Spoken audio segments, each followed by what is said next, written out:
बिनबों बारंबार। ज्ञान उदधि अरु ज्ञान घन, सतगुरु शंकर रूप। नमो नमो बहुबारह, सकल सुपूजन भोग। बंदों गुरुपद कंज, कृपा सिंधु नर रूप हरि। महामोह तम पंज, जासु वचन रवि कर निकर। धन्य धन्य सतगुरु सुखद, महिमा कही न जाय। जो कछु कहूँ तुम्हारी कृपा, मौतें कछु न बसा। बोलिए प्रेम से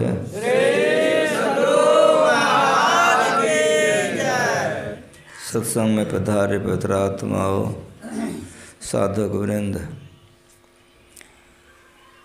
भगवान राम का यह उपदेश इतना पवित्र उत्तम है, गुरु महाराज बार बार पाठ करवाते थे।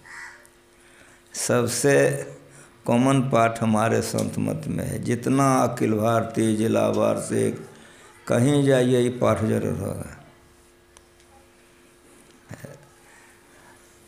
भगवान राम राजा भी थे लेकिन भगवानों थे। तो प्रजा ने दर्शन की तो कह देते न कि उद्धार हो गया। लेकिन भगवान राम का प्रजा दर्शन करती थी कि नहीं करती थी। भक्त को क्या चाहिए? तो भगवान का दर्शन। तो भगवान का दर्शन सब कर रहे थे कि नहीं कर रहे थे? कर रहे थे। लेकिन उस दर्शन से पूर्ण कल्याण नहीं होगा। इसलिए भगवान ने जो कहा करने के लिए वो करना चाहिए। जैसे भगवान राम, उसी तरह सब भगवान को इकट्ठे ले लीजिए। शरीर का दर्शन माया का दर्शन है। शरीर के अंदर में जो रहने वाला राम है उसका दर्शन दर्शन है। इसलिए राम ने जो कहा, वो राजा थे इसीलिए उन्होंने बुला करके यह उपदेश दिया है कि साधन का धाम है, इसमें मोक्ष में जाने का दरवाजा है। जब तक हम लोगों को मोक्ष नहीं मिलेगा, मुक्ति नहीं मिलेगी, दुख में रहेंगे। जनाबाई का जन्म हुआ, 4 साल के बाद उसकी माँ मर गई। उसके पिता पालन पोषण करने लग गए। नामदेव जी महाराज उस समय में धरती पर थे।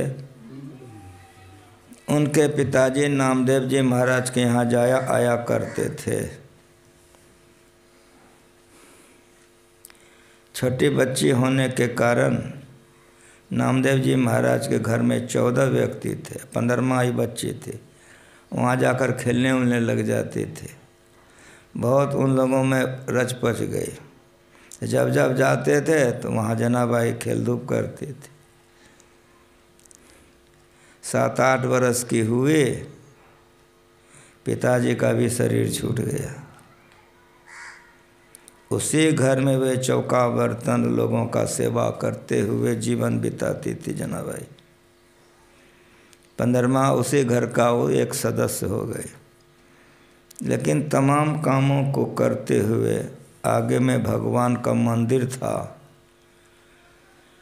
उसी में बैठ कर के वह ध्यान पूजा करती थी।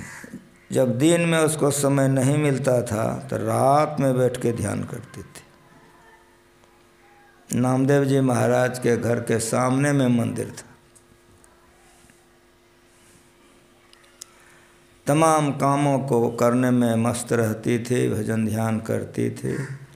दिन में मौका नहीं मिल पाता था तो रात में मंदिर में जाकर अभ्यास करती थी, सत्संग ध्यान करती थी। बहुत बरस बीत गया।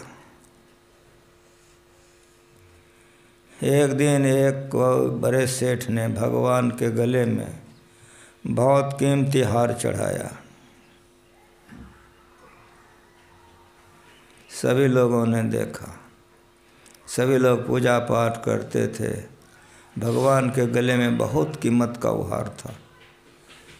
होते होते एक दिन वह हार चोरी हो गई। जब वह हार चोरी हो गई तो खोज होने लग गया। जो वहाँ के पंडित थे पता लगाने लग गए। कतनों खोजे पता लगावे, पते नहीं लगे कि हार कौन ले गया। पंडित का मन जनाबाई के ऊपर में शक हो गया, यही ले गई है। उसको पूछा, उन्होंने कहा मैं नहीं ले गई, लेकिन ये बात उनको नहीं जची। बहुत होते होते बात बढ़ गई। ये बात उस पंडित ने उस समय के जो राजा थे वहाँ शिकायत कर दी। जब वहाँ शिकायत कर दी तो राजा ने भी पूछा तो कहा नहीं। कुछ लोगों से पूछा, पंडित लोग कुछ लोगों को लेके गए थे, शक किया। नाम क्या हुआ? राजा ने भगवान के उस हार की चोरी से दुखी होकर के उन्होंने उसको सूली की सज़ा फरमाइश कर दिया। वो ज़माना था सूली चलता था, अब तो धरती पर सूली कहीं नहीं है, सब जगह से उठ गया। लोहे का एक नोकीला छड़ रहता था जो उस पर बैठा दिया जाता, गुदा मार्ग से पेट छाती होते हुए ब्रह्मांड से पट जाता था। इसको सूली की सज़ा। अब धरती पर सूली की सज़ा कहीं रही ही नहीं। हाँ, फांसी की सज़ा अभी भी मौजूद है जो दिया जाता है। जब सूली की सज़ा जनाबाई को हो गया तो हाहाकार मच गया। बेचारी को कोई था नहीं, सब जानता था कि माँ मर गया, बाप मर गया, टूअर है। ऐसे बच्चों को सूली की सज़ा, खास करके भक्ति मंडली में जो लोग भक्त थे उसके हृदय में तो हाहाकार मच गया कि अब क्या होगा। आज सूली की समय अवधि पूरी हो गई, सब कोई जा रहे हैं, भक्त मंडली गए, सारे लोग गए। वहाँ जब सुनाया गया, समझाया गया तो वहाँ पर जल्लाद आया कि समय हो गया, चलो तुम अब। जनाबाई ठड़ी हो गई। सारे लोगों में हाहाकार मच रहा था कि बहुत बड़ा अनर्थ हो रहा है। जनाबाई को जैसे कहा कि चलो, समय पुर गया। जनाबाई ने कहा कि जरा सा तुम रुक जाओ, मैं चलती हूँ। आंखें बंद कर ली और भगवान से प्रार्थना की, मालिक इस बात को हम जानते हैं या तुम जानते हो? हमारी जान जाएगी, इसके लिए मालिक हमको कोई तकलीफ़ नहीं है, लेकिन मेरे चले जाने पर तुम्हारे नाम पर कलंक रह जाएगा।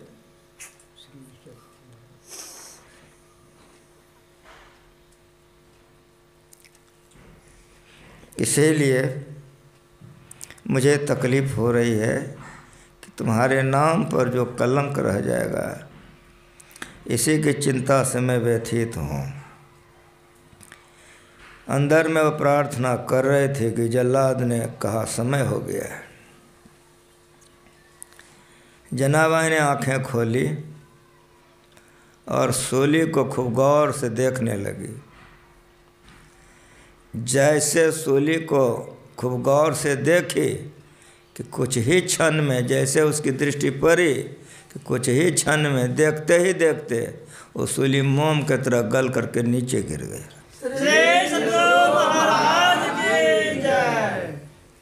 भक्तों ने जनाबाई को गोदी में लेकर उठा लिया। भक्त और भगवान के जय। राजा की आंखें खुल गई और लोगों में खलबली मच गया। साधन धाम कैसे खोला जाता है? सब भजन भेदी हैं बैठे हुए। दृष्टि की धार को आप आँख खोल के भी जोड़ सकते हो। दृष्टि जो आँख खोल करके भी किया जाता है, आधे आँख से भी और आँख बंद करके भी ध्यान का। लेकिन आमा दृष्टि, प्रतिपदा दृष्टि, पूर्णिमा दृष्टि, गुरु महाराज जी ने कहा कि सबसे सरल है आँख बंद करके देखना। दोनों दृष्टि की धार को जोड़ना है। कैसे और कहाँ? आप लोग दीक्षित हैं। चौपाई संख्या 5 रामचरितमानस पढ़िए, उसमें गुरु महाराज जी ने दृष्टि जी का खुलासा करते करते लिख दिए हैं कि इसके आगे खोल कर लिखने की गुरु आज्ञा नहीं है, वह भजन भेद है। इशारा क्या है? तो दो नयन बीचो बीच सन्मुख एक टक देखत रहो, इशारा है।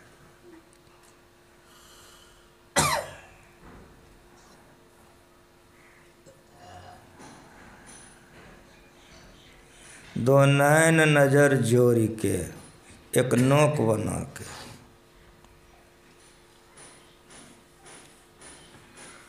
मोक्ष का दरवाज़ा खोलना है कि नहीं? दरवाज़ा खोलना है ना। जिन्होंने खोला है उनके जीवन को देखिए। खाली देखिए, वो लोहा मोमबत्ती की तरह गल के गिर गया। दोनों दृष्टि की धार को जोड़ना है। समंकाय शिरोगिरिवं धार्यं अचलं स्थिर। भगवान कृष्ण संप्रक्ष नासिकाग्रम सदसत चांडवलोक्य। देखना है, दसों दिशाओं को छोड़कर देखना है। कहाँ देखना है? गुरुगम में, गुरुगम में। ये मोक्ष का दरवाज़ा खोलने का कला है, जुक्ति है, भेद है।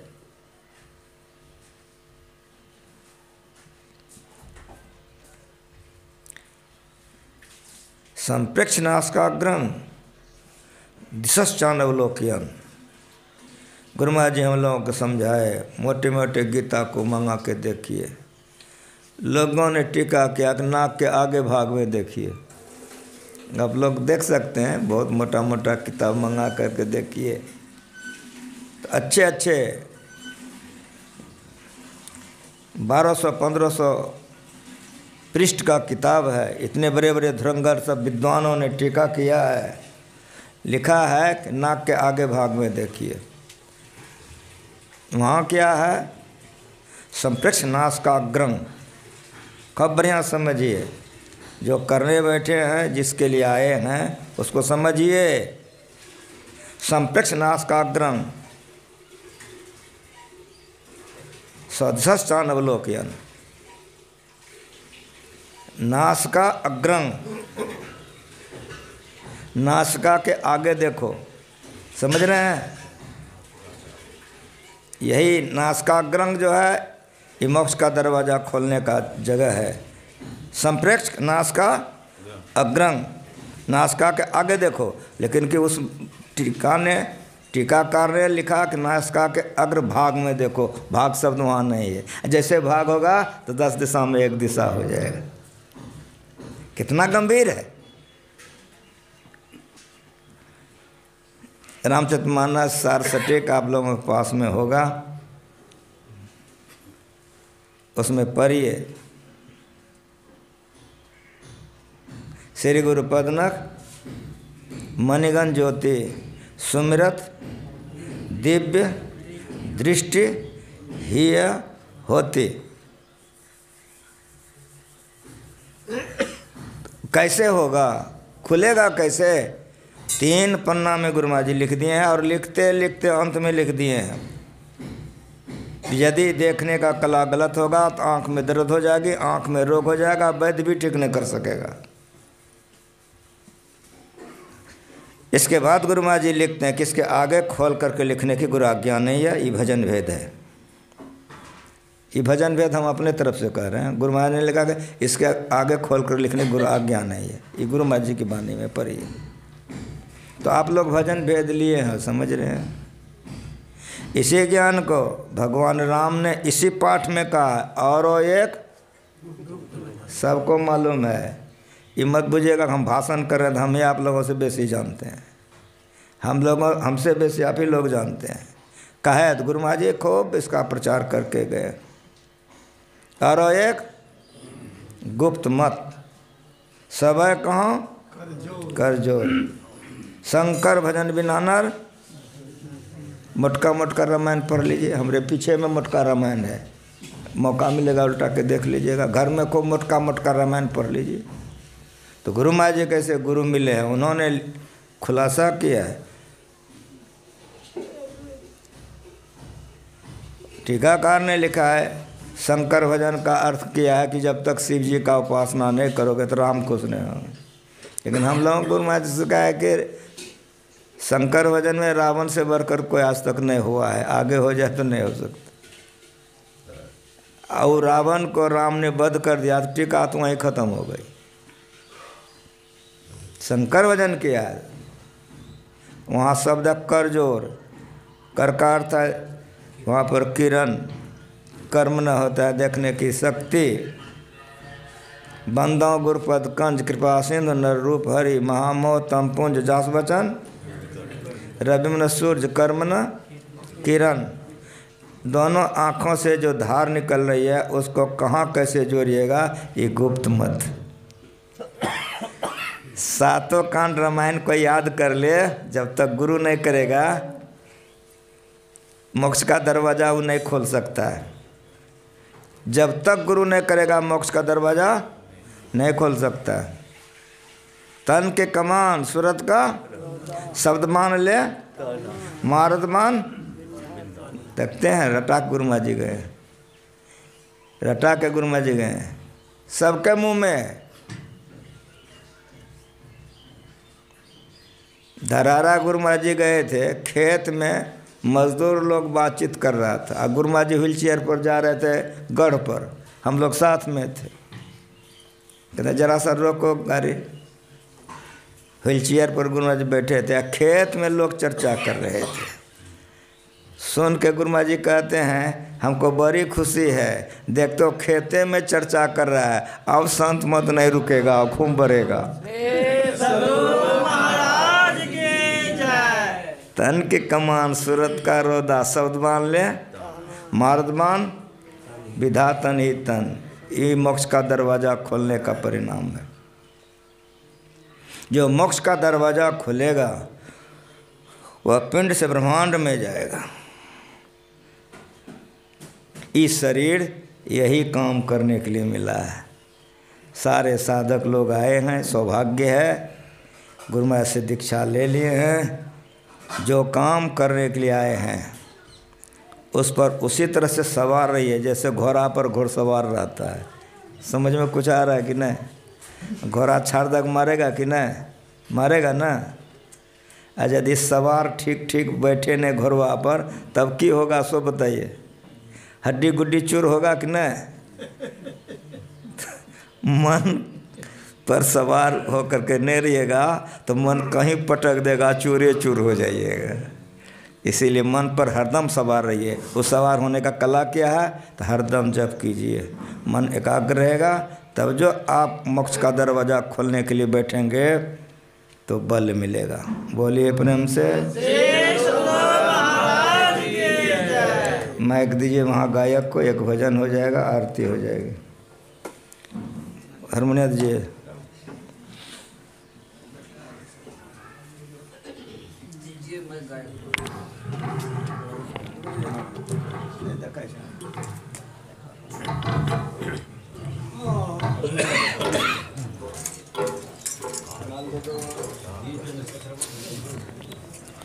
श्री सद्गुरु महाराज की जय। दुर्लभ मानुष जन्म है, देह न बारंबार तरवर जो पत्ता झड़े बहुरी न लागे डार। श्री सद्गुरु महाराज की जय।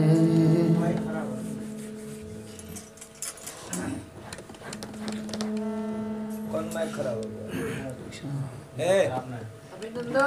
गया देखो माइक श्याम देखो श्याम कर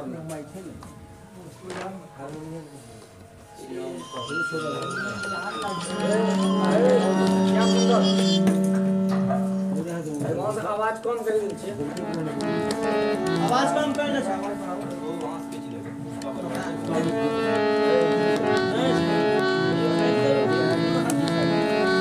श्री सद्गुरु महाराज की जय।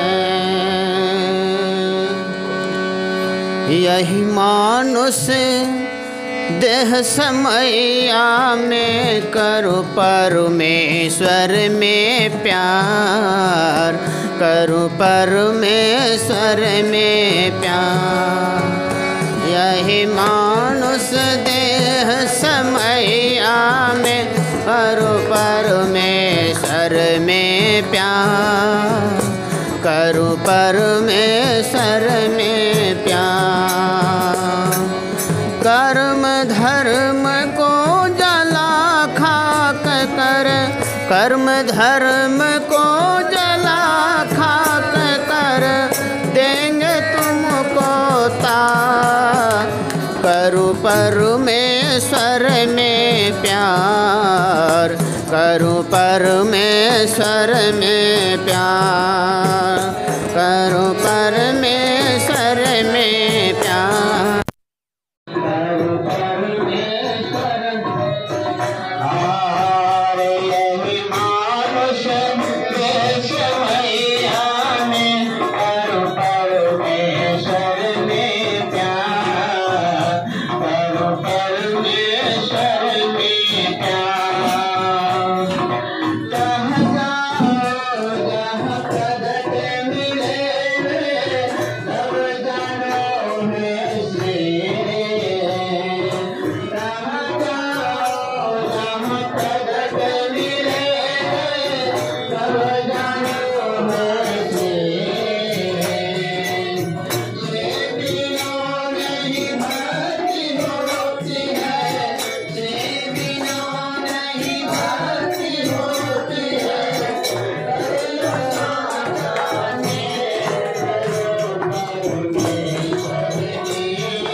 परिपार